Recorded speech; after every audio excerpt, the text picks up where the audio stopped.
Hi friends, அஸ்ஸலாமு அலைக்கும். Welcome back to Nisha Roomi vlogs. இன்றைக்கி நம்ம சேனலில் மட்டன் லிவர் கிரேவி செய்யலாம். அதை எப்படி பண்ணலான்றதை பார்க்கலாம். இந்த மட்டன் லிவர் சாப்பிட்டிங்கன்னா உடம்புக்கு நிறைய ஹெல்த் பெனிஃபிட்ஸ் இதில் இருக்குது. வாங்க எப்படி செய்யலான்னு பார்க்கலாம். அதுக்கு நான் ஒரு வாணலி வச்சுருக்கேன். ஸ்டவ் பற்ற வச்சுக்கலாம். அதுக்கு நான் ஒரு 1/2 kg போல் இது எடுத்திருக்கேன், ஈரல் எடுத்திருக்கேன். இதுக்கு 2 வெங்காயம், மீடியம் சைஸ் வெங்காயம் கட் பண்ணியிருக்கேன். 1.5 தக்காளி எடுத்திருக்கேன். அது போக மிளகு, சீரகம், ஒரு தக்காளி போட்டு பேஸ்ட் மாதிரி அரைச்சி வச்சுருக்கேன். கடாய் காஞ்சிருச்சு. எண்ணெய் போட்டுக்கலாம், தேவையான அளவு எண்ணெய் போட்டுக்கலாம். எண்ணெய் போட்டு எண்ணெய் ஊற்றிருக்கேன். எண்ணெய் காஞ்சிருச்சு. இதில் பட்டை, கிராம்பு, ஏலக்காய் போட்டு அது பொரிஞ்சு வந்தோடனே கட் பண்ண வெங்காயத்தையும் போட்டுக்கலாம். வெங்காயத்தை போட்டு வதக்கி விட்டுக்கலாம்.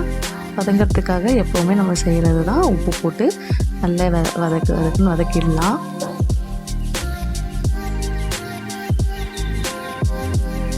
நிறைய பேர் நம்ம சேனலில் பார்க்குறீங்க, பட் சப்ஸ்கிரைப் பண்ணாமல் இருக்கீங்க. சப்ஸ்கிரைப் பண்ணுங்கள் நம்ம சேனலை. உப்பு போட்டு வதக்கிட்டு கொஞ்சம் நேரம் மூடி வச்சிடலாம். மூடி வச்சோன்னே அந்த வெங்காயம் கண்ணாடி பதம் வரும் இல்லையா, அது வரைக்கும் வெயிட் பண்ணலாம்.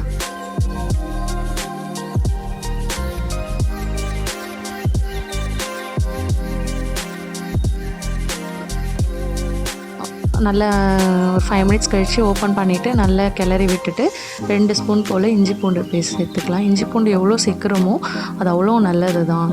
ஏன்னா ஈரல் போடுறோம் இல்லையா, ஈரலுக்கு இஞ்சி பூண்டு பேஸ்ட் போட்டால் ரொம்ப நல்லது. இஞ்சி பூண்டு போட்டு மிக்ஸ் பண்ணிவிட்டு இந்த டைம் இந்த பதத்தில் தக்காளி சேர்த்துக்கலாம். தக்காளி போட்டு நல்லா மிக்ஸ் பண்ணி விட்டுக்கலாம்.